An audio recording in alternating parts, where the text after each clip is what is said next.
Hello there, boxing fans around the world. Thank you for joining me once again here on Talk and Fight for another episode of Boxing News Today. And today we're going to start off the show with a couple of results that happened very recently, as we discussed on the Friday night panel and as Neil Ladil discussed on his show Boxing 101. In fact, Olympic gold medalist Gamal Yafai, he won, demolished Tommy Frank, actually, in the first round of their flyweight clash on Saturday night that was held at the Utilita Arena in Birmingham, England.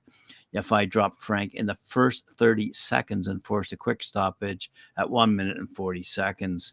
Also on that card, welterweight Conor Walker battered previously unbeaten Cyrus Pattinson.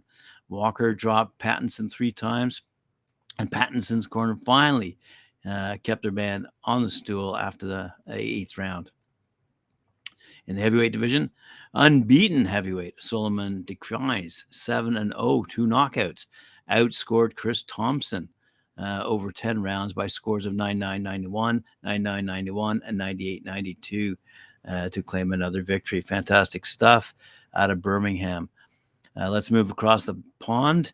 Talk about a couple of other fighters we've been mentioning on Talk and Fight.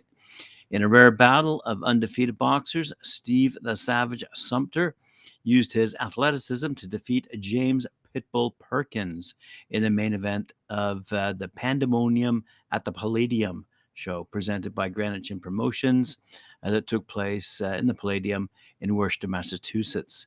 Sumpter never stopped moving. Perkins kept charging forward. Sumpter 9-0, fighting out of Pittsfield, Massachusetts, won an 8-round majority decision, albeit on contrasting judges' scoring.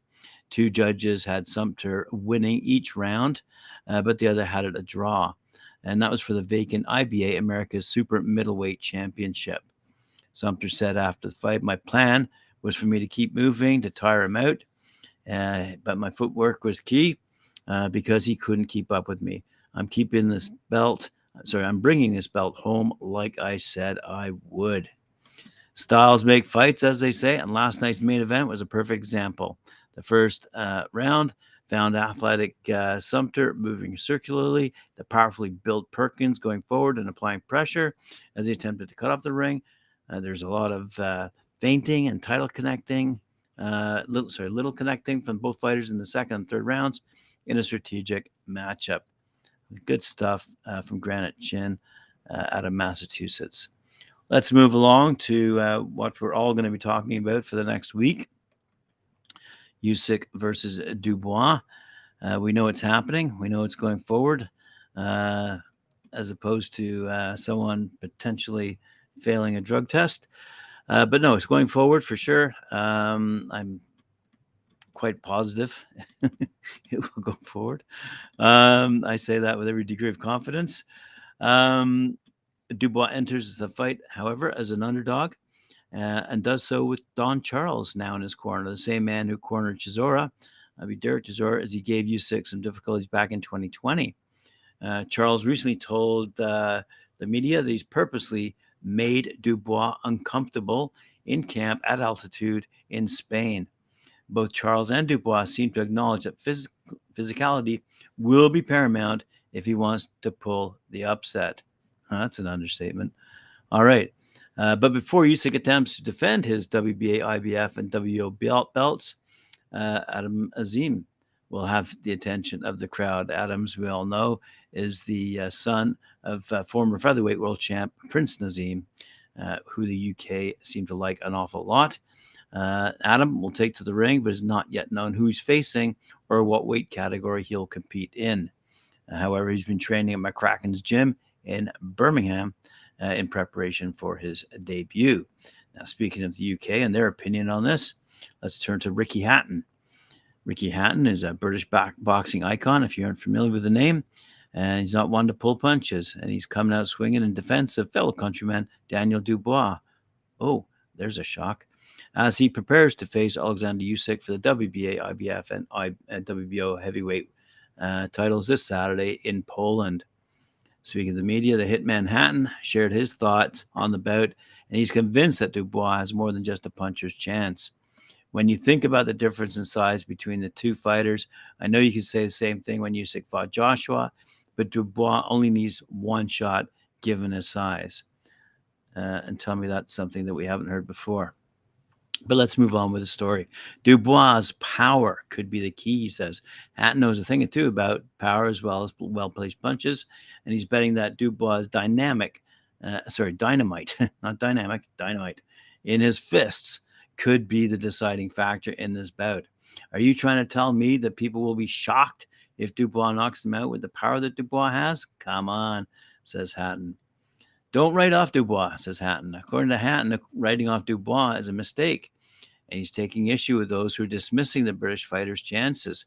Dubois has battled back from defeat, worked his way up to the top number one contender spot, proven his skills in the ring. To write off Dubois, he says, is like the fight is foregone conclusion. I disagree with that massively, Hatton declared. Respect the challenger, he added. Hatton's urging for respect doesn't stop with Dubois. He's acknowledging Usyk's incredible talent, Olympic gold medal, and undisputed championships, but he's adamant that Dubois deserves more respect and credit for the accomplishments and potential in this bout. He says, of course, Usyk will be the favorite, but to write off Dubois is mightily unfair. And following Hatton's lead, he says, with a sly grin, Hatton reminds everyone that upsets can and do happen in the heavyweight division. He draws on his own experience, a little fat Mancunian who took on Costa Tzu and proved the doubters wrong. When you can punch like Daniel Dubois, he's got a great chance. The bell hasn't rung, the punches haven't been thrown, but the fight has already begun in the court of fans' opinion. Hatton's not standing on the sidelines. He's in Dubois' corner, urging him on and reminding everyone that in a squared circle, anything can happen. And speaking of anything can happen, let's move over to the ladies. Mikaela Mayer and Lauren Price continue their pursuit of world titles when they both return on the undercard of Liam Smith's rematch with Chris Eubank Jr. Mayer, who had previously held 2 world belts, takes on former EBU European super lightweight champ Sylvia Bertot in Manchester on September 2nd. That'll be live on Sky Sports box office ahead of the Smith versus Eubank Jr. tilt. Price also extends her perfect professional record to 5 victories. She's expecting to extend her professional record to 5 victories, keeping the British title holder on course for a potential fight against the recently crowned welterweight champ Natasha Jonas. Ooh, that should be a good one. Unbeaten British contender Caroline Dubois will also be in Manchester, watching Mayer closely from ringside after she was linked to a future fight against the American star.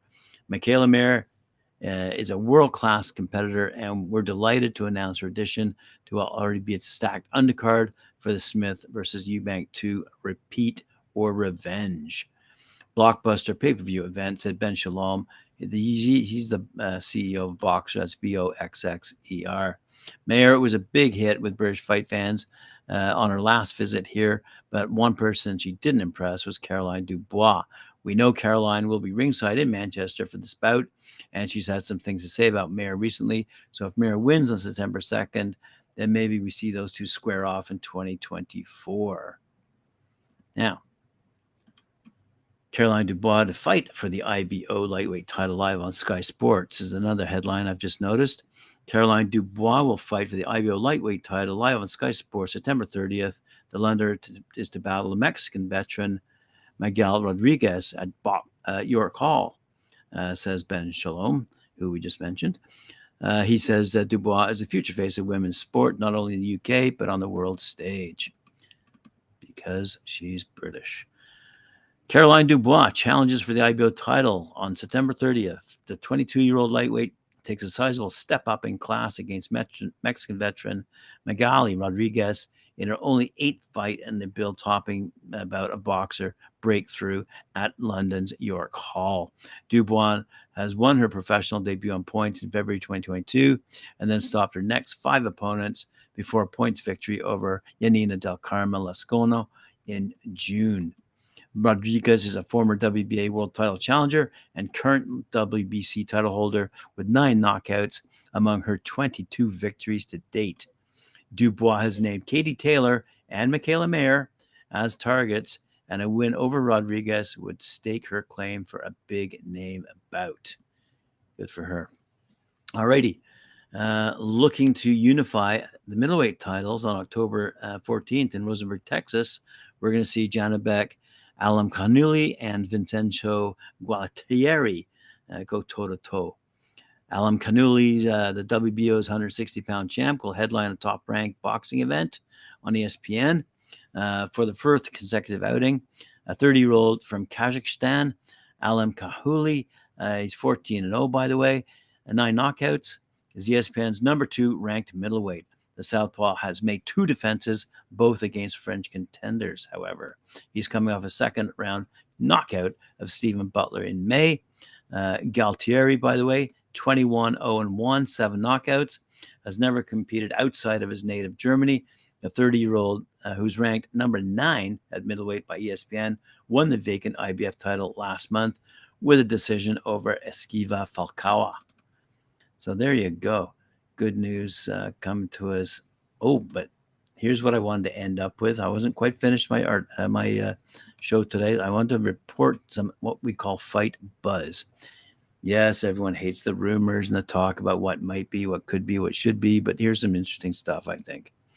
As we're all eagerly awaiting Gervonta Tank Davis' next move, as he's yet to line up an opponent after scoring that 7th-round knockout of Ryan Garcia, Shakur Stevenson might be the ideal matchup, while an encounter with Terence Crawford would be intriguing, regardless of the long odds, if it ever happens. Davis's trainer has another fighter in mind. Calvin Ford told the media on August 13th that Isaac Cruz appears to be the most likely candidate at this stage. Cruz improved his record to 25-2-1 when he earned a split decision victory over Giovanni Cabrera back in July, and he's now the number 6 lightweight in ESPN's divisional rankings. Stevenson, by the way, might be a Keyshawn Davis matchup, it seems. Let's have a quick look here. In a since deleted tweet, Keyshawn Davis seemingly referenced a possible fight between Shakur Stevenson and Frank Martin. That's news. Let's see. Top-ranked CEO Bob Arum said earlier this month the door had closed on Stevenson getting Vasily Lomachenko. Cruz and Martin are 3rd and 4th, respectively, in the WBC rankings. So one of the two could oppose Stevenson for that vacant WBC lightweight title. Stevenson last fought in April and beat Yoshino out of Japan by technical knockout in the 6th round. And after that result, Martin was listed among the most logical opponents for the 26-year-old when he returns back to the ring. And let's have a quick look at whether or not Lomachenko is going to face George Kambosos Jr. again. So let's have a look here. Lomachenko and Kambosos were all set to fight in June 2022, but Lomachenko withdrew due to ongoing Russian invasion of his native Ukraine. Arum said the 35-year-old had expressed some misgivings about fighting the rest of the year for the same reason. Loma, however, eventually secured a date with Jermaine Ortiz that October and won a unanimous decision. Now he's looking to rebound from losing a unanimous decision to Devin Haney in May, and there are renewed rumblings he might finally oppose Kambosos Jr. Whether or not anything comes of that, the rumors didn't escape the notice of Stevenson. Whatever happens next for Lomachenko fans, at least seem to know one marquee boxer he isn't fighting. Well said. Well said. All right, boxing fans, thanks for joining me once again here on Talking Fight. Appreciate it very much. Oh, yes, I forgot to mention Avril Matthew. Thanks for commenting. Please, I'll dig up that story and bring it to you. She's my absolute favorite female fighter, Avril Matthew. She's got another fight coming up, and I'll certainly let you know more about that.